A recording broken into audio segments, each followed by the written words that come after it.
Georgia, 1887. 3 generations ran together through pine forests that swallowed the moonlight. A grandmother whose hands remembered cotton, a mother whose back remembered the whip, and a daughter who had never known anything but chains.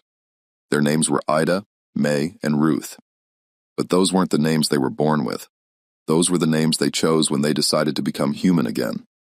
They ran from the Caldwell estate, a plantation that officially didn't exist anymore. Slavery had ended 22 years ago, but nobody told the people locked behind Caldwell's walls. Nobody came to check. The main house sat 40 miles from the nearest town, surrounded by swampland and wilderness. The few travelers who passed through were paid well to forget what they saw, and the 67 souls who lived there believed the world had forgotten them entirely. Ida was 56 years old. She had been born enslaved. Her mother died in the fields when Ida was 7. She never knew her father. She spent 40 years picking cotton until her hands became claws that wouldn't straighten anymore. Her daughter May was 34. She had watched 3 of her children sold away before they could walk. The 4th child was Ruth. May kept her close, kept her hidden, made herself invisible so Ruth could survive. Ruth was 11 years old. She had her grandmother's eyes and her mother's stubborn jaw. She worked in the main house, scrubbing floors and serving meals to people who looked through her like she was glass. But Ruth had something the others didn't. She had been learning to read. Stolen moments with discarded newspapers, letters traced in dirt when no one was watching. She knew the world outside was different. She knew they weren't supposed to be there. And she told her mother, who told Ida, and together they made a plan that would either free them or kill them. There was no middle ground. The plan was simple in theory, impossible in practice. Wait for the new moon when darkness was complete. Take nothing but what they could carry. Head north toward the river. Cross it and keep going until they found people who would help or until they died trying. But there was something they didn't know, something none of the enslaved people talked about because talking about it made it real. And making it real meant admitting they were trapped by more than just men with guns. There was something else on the Caldwell estate. Something that lived in the shadows between the main house and the cabins, something that appeared when people tried to run. Old Samuel had seen it. He tried to escape in 1881. They found him 3 days later at the edge of the property sitting against a tree, eyes wide open, dead. No marks on him, no signs of violence, just dead. His face frozen in an expression of absolute terror. The overseers said his heart gave out, but the other enslaved people knew better. They had heard his screams that first night, screams that didn't sound like a man being chased by dogs or beaten by men, screams that sounded like something else entirely. Young Thomas tried in 1883. He made it almost to the river. They tracked him for 2 days. When they found him, he was alive, but he wouldn't speak, he wouldn't eat. He just stared at nothing and trembled. After a week, he walked into the swamp and never came back. Before he left, he said only one thing to the woman who tried to stop him.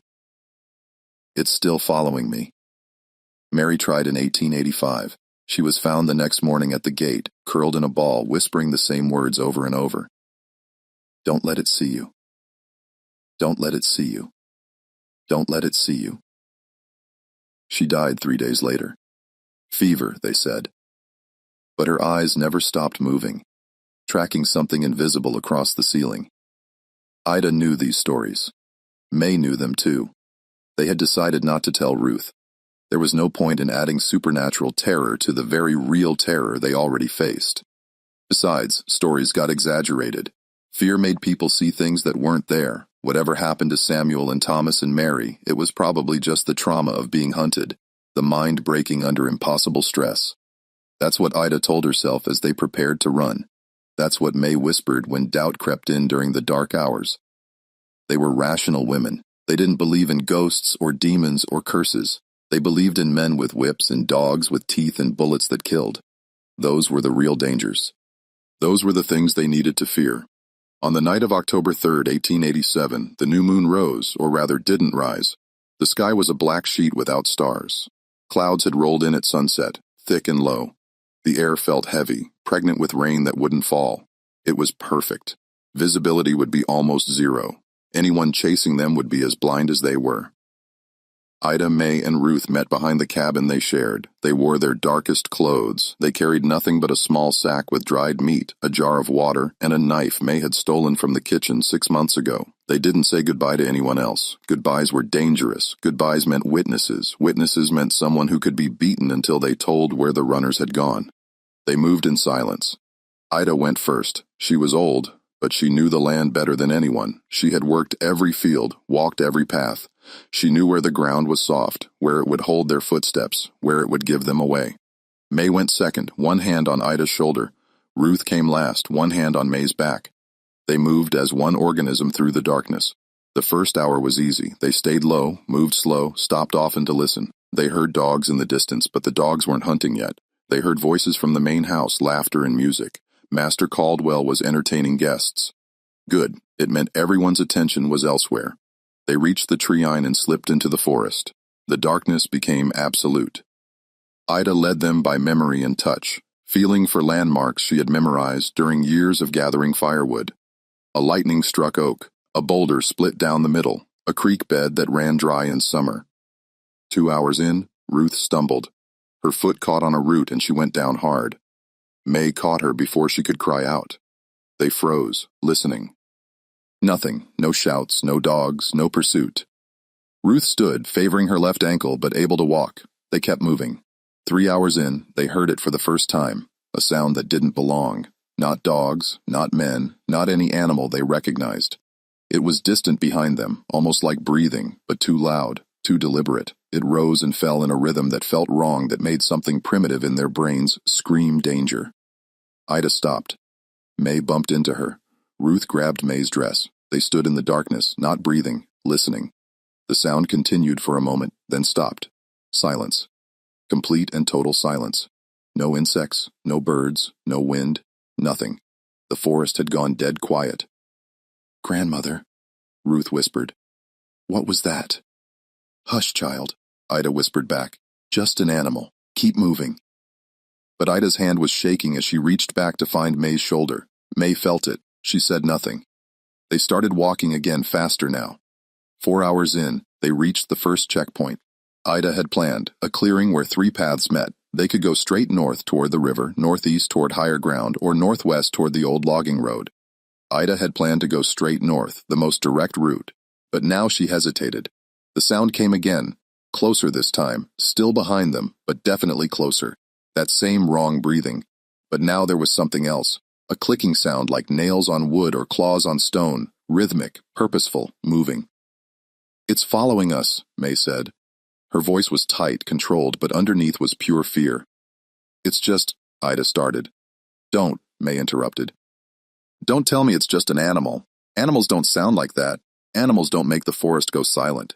Ruth pressed closer to her mother. "What do we do?" Ida made a decision. "We go northeast, higher ground, harder to track, and we move fast."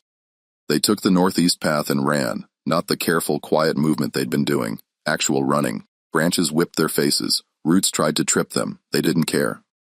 Behind them, the sound changed. The breathing became faster. The clicking became louder. Whatever it was, it knew they were running, and it was running too. 5 hours in, Ida's legs gave out. She went down gasping. May and Ruth hauled her up. "I can't," Ida wheezed. "Leave me. Take Ruth and go." "No," May said flatly. "We all make it, or none of us do." "Mama's right," Ruth said. "We don't leave family." They heard it then, closer than ever, maybe 50 yards behind them. The breathing was harsh now, excited.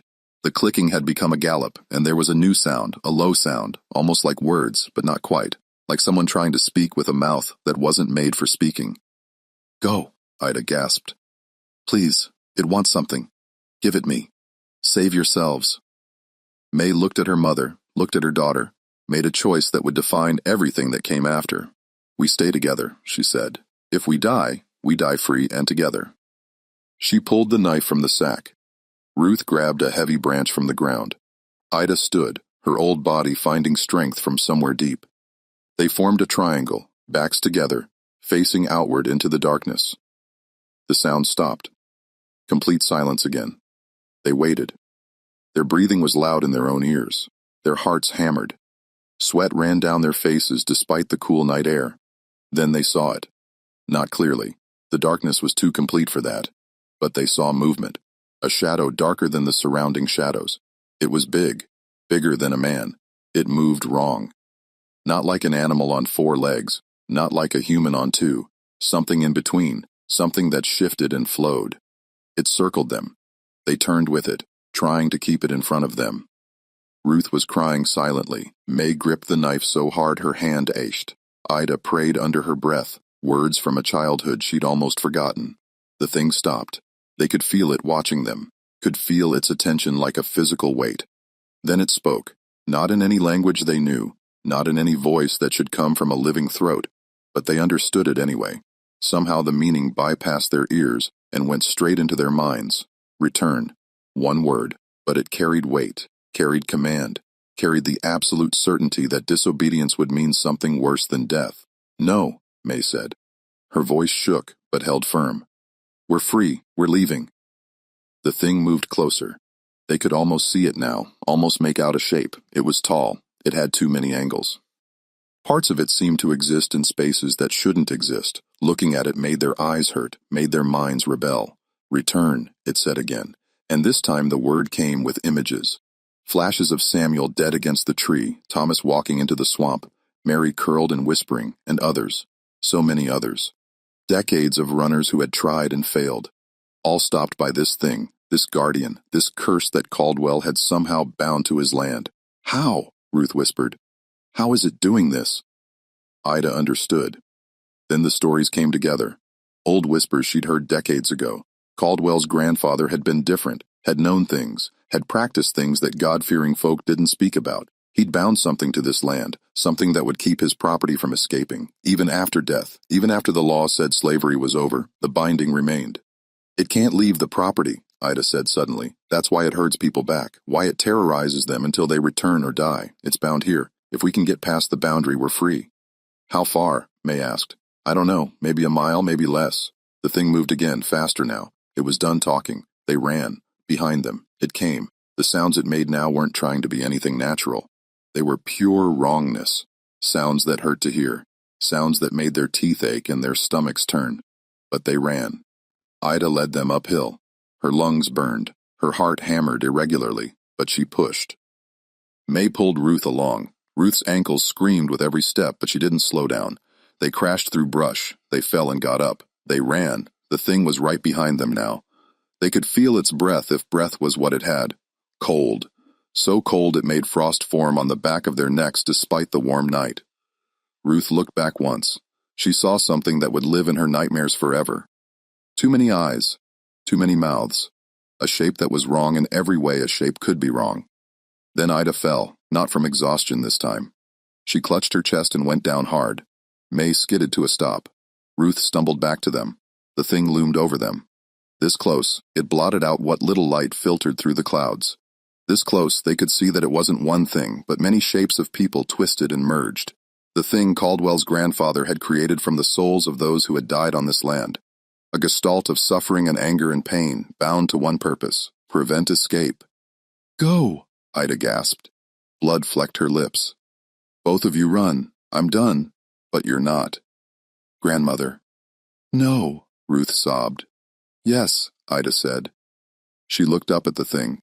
You want something to stop? Fine. Take me. But let them pass. One life. That's the bargain. One stays, two go. The thing seemed to consider this. Its many eyes turned toward May and Ruth, then back to Ida. Some intelligence worked behind that horrible form. Some calculation. No bargains, May said. If grandmother stays, I stay. Ruth runs. Mama, I can't. You can and you will, May said fiercely. You're 11 years old. You have a whole life ahead. We're old, we're tired, we've lived enough. But you haven't. So when I say run, and you don't stop, and you don't look back. You understand me? Ruth was crying too hard to speak. She nodded. May handed her the knife, handed her the sack, kissed her forehead. You're the bravest person I know, braver than me, braver than your grandmother. You're going to make it, and you're going to live free. And someday, when you're old and safe, you'll tell your children about us. You'll make sure we're remembered. That's how we survive, through you. Ida reached up and took Ruth's hand. Run, baby. Run and don't stop. The boundary is close. I can feel it. Just keep going north. You'll know when you cross it. Everything will change. The air will feel different, and that thing won't be able to follow. Now go. The thing moved forward. Ida and May stood. They faced it together. Mother and daughter, two women who had survived decades of hell. Two women who would make their last act one of love. Ruth May said without turning around, "Run now." Ruth ran.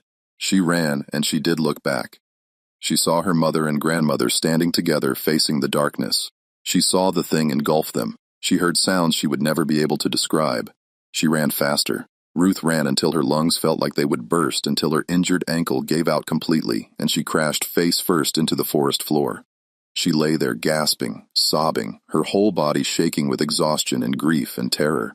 Behind her the sounds had stopped. The forest was silent again, not the dead silence from before. Natural silence, cricket sounds, wind in the leaves, an owl calling somewhere distant. She forced herself to sit up. Her face was bleeding from a dozen small cuts. Her ankle was swollen to twice its normal size. The sack with supplies was gone, dropped somewhere in her flight. She had only the knife still clutched in her hand so tightly her fingers had cramped around it. Ruth listened for the thing, listened for pursuit. Nothing. She tried to feel its presence, that weight of attention that had pressed down on them. Nothing. Either it was gone, satisfied with its prize, or she had crossed the boundary. She didn't know which. She was terrified to believe she was safe, terrified that the moment she relaxed it would appear, but she couldn't stay here. Dawn would come in a few hours. When the sun rose, Caldwell's men would discover 3 people missing. They would send trackers. They would send dogs. Real dogs this time, not supernatural horrors, but dangerous all the same. She had to keep moving. Ruth stood, testing her ankle. White-hot pain shot up her leg. She wouldn't be running anymore, but she could walk. She could limp. She could crawl if she had to. She thought of her mother's last words, "Run and don't stop." She amended them in her mind. "Move and don't stop." She picked a direction she hoped was north and started walking. The forest around her was thick with undergrowth. Spanish moss hung from the trees like burial shrouds. The ground was soft, treacherous, full of hidden holes and roots. Every step was agony. Every step took her farther from everything she had ever known. After an hour, she found a creek. The water was dark and slow-moving, but it tasted clean. She drank deeply, then soaked her ankle in the cold water. It helped a little. She used strips torn from her dress to wrap it tight. It wasn't much, but it was something. She followed the creek downstream, reasoning that water led to larger water, and larger water led to towns. The sky was starting to lighten. Gray dawn filtered through the canopy. She could see better now, which meant she could be seen better too. She stayed close to the water, ready to hide if she heard anything. As the sun rose fully, Ruth allowed herself to think about what had happened, about what she had seen, about the thing that had taken her mother and grandmother. Was it real? Had exhaustion and fear made her hallucinate? But no, they had all seen it, all heard it, all felt it. It was real. As real as the scars on her back from the one time she'd been caught stealing food. As real as the hunger she'd lived with every day of her life. What had Ida said? That Caldwell's grandfather had bound something to the land. That old man had died before Ruth was born. But the stories about him persisted. He'd been strange, kept to himself, had books that normal folk didn't read, visitors who came at odd hours. People said he'd made a deal with something dark to keep his wealth, to keep his slaves from ever truly being free, even if the law said otherwise. Ruth had always thought those were just stories. Every plantation had ghost stories. Every old house had legends. But now she knew better. The thing was real. The binding was real. And her mother and grandmother had died because of it. She pushed the grief down. There would be time for grief later if she survived. Right now, she needed to focus on walking, on breathing, on not dying in these woods. She was 11 years old and alone and injured and being hunted. Grief was a luxury she couldn't afford. By midday, Ruth knew she was in trouble. Her ankle had gotten worse despite the wrapping. Every step sent lightning bolts of pain up her leg. She was dizzy from lack of food. The dried meat had been in the sack she'd lost. She had water from the creek, but water wasn't enough. She needed rest. She needed food. She needed help. The creek had widened into a small river. On the far bank she could see a structure through the trees. A cabin maybe, or a shed. Signs of human habitation. She needed to be careful. Not all humans were safe. Some would turn her in for reward money. Some would do worse, but she didn't have many options.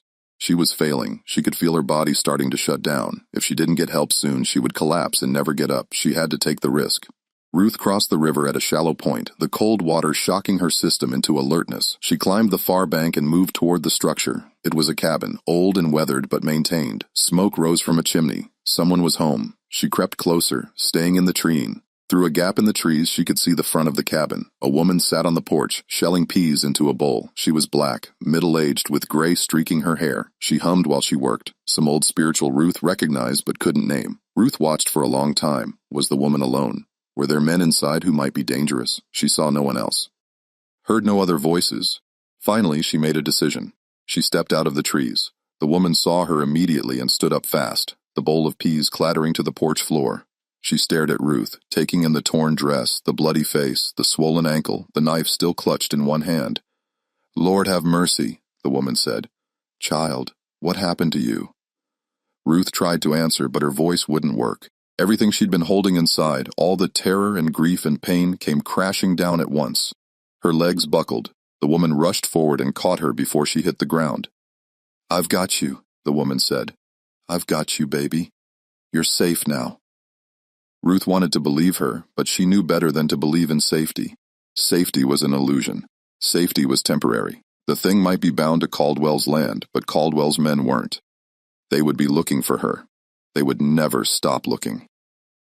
The woman half-carried Ruth into the cabin and laid her on a bed, a real bed with a mattress and blankets. Ruth had never slept in a real bed in her life. The woman brought water, clean cloth, salve for the cuts. She examined Ruth's ankle and made a sound of concern. "This is bad, child. Might be broken. We need to get you to a doctor." "No," Ruth said, finding her voice. "No doctors. They'll ask questions. They'll send me back." The woman's face changed. Understanding dawned. "You're running from a plantation." Ruth nodded. "The Caldwell place." Ruth's eyes widened. "How did you know?" "Because you're not the first to come through here looking like death. And because I know what Thomas Caldwell is doing up there. Everybody knows, but nobody does anything because he's rich and connected and dangerous." The woman sat down on the edge of the bed. "My name is Sarah. This is my land. My husband and I bought it 10 years ago when we got our freedom papers. He died 5 years back. Now it's just me. I'm Ruth." "Well, Ruth, you're safe here. Nobody's going to send you back. But I need to tell you something and you're not going to like it." Ruth's stomach tightened. "What?" "There's been talk in town. They found 2 bodies on the Caldwell property this morning. 2 women. They're saying it was some kind of animal attack, but the injuries, they don't match any animal people know." The room spun. Ruth knew intellectually that her mother and grandmother were dead. She'd seen them face the thing, but knowing and hearing it confirmed were different. The grief she'd been pushing down roared up and consumed her. She cried. For the first time since running, she let herself really cry. Sarah held her, rocking her gently, making soft, soothing sounds. "I know, baby. I know. Let it out." When Ruth could breathe again, when the sobs had subsided to hiccups, Sarah brought her soup. Real soup with vegetables and bits of meat. Ruth ate slowly, her stomach having trouble accepting food after so long with so little. "They're looking for a 3rd person," Sarah said quietly. "A young girl. They're saying she killed those 2 women and ran. They've got a reward posted. $50. $50 was more money than most people saw in a year." Ruth's hands started shaking. "I didn't kill them. There was something else. Something that lives on that land. Something that hunts people who try to escape." Sarah studied her face. "You believe that?" "I saw it. Tell me." Ruth told her everything about the plan to escape, about the sound following them through the forest, about the thing that appeared, about her mother and grandmother sacrificing themselves, about running until she thought her heart would explode. Sarah listened without interrupting. When Ruth finished, she was quiet for a long moment. Then she said, "I believe you." "You do?" "I've heard stories about the Caldwell place, stories that go back generations, about something wrong living there, about runners who die in ways that don't make sense. I always thought they were just stories, ways for scared people to explain tragedy. But maybe not. Maybe some stories are true." She stood and walked to a shelf, pulling down a small wooden box. Inside was a collection of papers carefully preserved. "These are freedom papers, mine and my husband's. I also have blank ones. A friend worked for a judge, used to slip me documents. I've been helping people pass through here for years. If you're going to make it, you need papers that say you're free." She pulled out a blank form and started filling it in. "Your name is Ruth Freeman now. Born free in Tennessee. Parents deceased. You're traveling to stay with family in Alabama. She wrote carefully, making the handwriting look official. When she finished, she folded the paper and put it in an envelope. Keep this with you always. If anyone questions you, show them this. Ruth took the envelope with trembling hands. Why are you helping me? Because I remember what it was like running, being terrified every second, not knowing if I'd survive the night. Someone helped me when I needed it. Now I help others. That's how we survive. That's how we resist. One person helping another. Over the next 3 days, Sarah nursed Ruth back to health. She made pickuses for the ankle, which was badly sprained but not broken. She fed Ruth regular meals, more food than Ruth had eaten in months. She gave her new clothes, plain but clean and well made. She taught her how to act free, how to carry herself with confidence, how to answer questions without seeming nervous.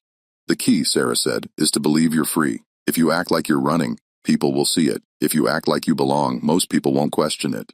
On the 4th day, Sarah said it was time for Ruth to move on. The search is intensifying. They've got men combing these woods. Sooner or later, they'll come here. I can turn them away. But if they see you, if they recognize you, there's nothing I can do. She packed supplies for Ruth, food, water, an extra dress, a small amount of money. There's a town called Liberty Springs about 20 miles north. Free black community. You'll be safe there. Follow the river for 10 miles, then head northwest when you see a split oak tree. You can't miss it. 3 days walking. If you take it slow, Ruth hugged her. Thank you for everything. Don't thank me, just live. Live free and happy. That's thanks enough. Ruth left at dawn. Her ankle was still weak but manageable. She had real supplies this time, real papers, a real chance. She followed Sarah's directions carefully, staying off main paths, avoiding farms and plantations. On the 2nd day, she heard dogs in the distance. Her heart seized, but these were hunting dogs, not search dogs.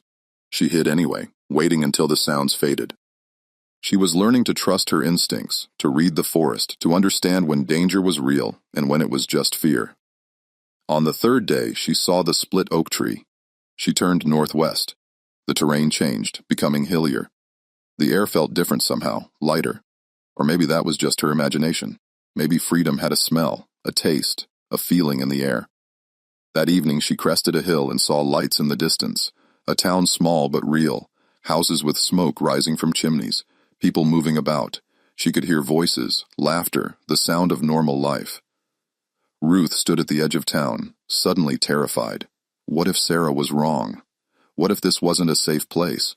What if someone recognized her? What if they sent her back? But she couldn't stand on this hill forever. She couldn't live in the woods. She had to take the risk. She thought of her mother's words. You're the bravest person I know. She tried to believe it. Ruth walked into Liberty Springs just as the sun was setting. People glanced at her but didn't stare. A young black girl traveling alone wasn't unusual here. This was a place where freedom was normal, where being black didn't automatically mean being suspicious. She stopped a woman carrying groceries. Excuse me, ma'am, I'm looking for work. Is there anyone hiring? The woman looked her over. Where are you from, child? Tennessee, ma'am. My parents died. I'm traveling to family in Alabama, but I need to earn some money first. The woman's face softened. You look hungry. Come on, I'll feed you first. We can talk about work after. The woman's name was Margaret. She was a widow who ran a boarding house.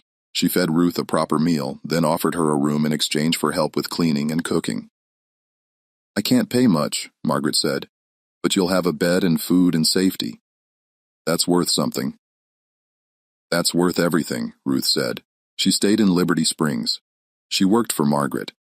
She kept her head down and her story simple. She was Ruth Freeman, orphan, working to earn enough money to reach her family. People accepted this without question. But at night, she dreamed.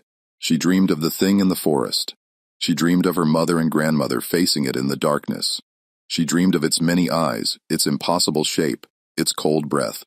She woke up gasping, certain it was in the room with her. After 2 weeks, she finally told Margaret the truth, not all of it, not about the thing, but about Caldwell, about the plantation that still kept people enslaved, about her mother and grandmother who died helping her escape. Margaret listened gravely. I've heard whispers about that place. Nobody wants to believe it. It's easier to pretend the past is past. But I believe you, child. And I think you should talk to James. James was a former soldier, a black man who'd fought for the Union and stayed in the area after the war. He was old now in his 60s, but he still had connections, still had influence. Ruth told James everything. This time she included the thing. The creature that guarded Caldwell's land, the supernatural binding that kept people from escaping. She expected him to laugh, to dismiss her as a traumatized child with a wild imagination. Instead, he nodded slowly. I've heard similar stories from other places. Plantations where the enslaved can't leave even though they're legally free. It's not always supernatural. Sometimes it's just debt and fear and isolation. But sometimes there's something else. Something darker. He leaned forward. There's a group of us, former soldiers, freedmen, people who care about justice. We've been documenting cases like this, building evidence, trying to get the federal government to act. But we need proof. We need witnesses willing to testify. I'll testify, Ruth said immediately. I'll tell them everything. It's dangerous. If Caldwell finds out, he'll come for you. Let him come. I'm not afraid anymore. That was a lie. She was terrified, but she was also angry. Her mother and grandmother had died to give her freedom. The least she could do was use that freedom to help others. Over the next 3 months, James worked to build a case. He contacted federal marshals. He gathered testimony from other escapees. He documented the bodies found on Caldwell's land over the years, the suspicious circumstances, the pattern of death around runners. Ruth told her story to lawyers, to investigators, to anyone who would listen. Some believed her. Some thought she was confused or lying. None believed the part about the creature. They wrote it off as metaphor, trauma, a child's way of processing horror. That was fine. Ruth didn't need them to believe in the thing. She just needed them to believe in Caldwell's crimes, and there was plenty of evidence for that. In January 1888, Federal Marshal Henry Clayton rode out to the Caldwell estate with 20 armed men. They surrounded the property. They demanded access. Caldwell tried to refuse, but he didn't have a choice. The law had finally come for him. They found 63 people living in conditions identical to slavery. They found graves in the woods. They found records that proved Caldwell had been hiding the truth for decades. They arrested him and 3 of his overseers, but when Marshal Clayton tried to escort the freed people off the property, something stopped them. Not violence, not resistance, just fear. Paralyzing, absolute fear. People who minutes before had been celebrating their freedom suddenly refused to cross the property line. There's something out there, they whispered.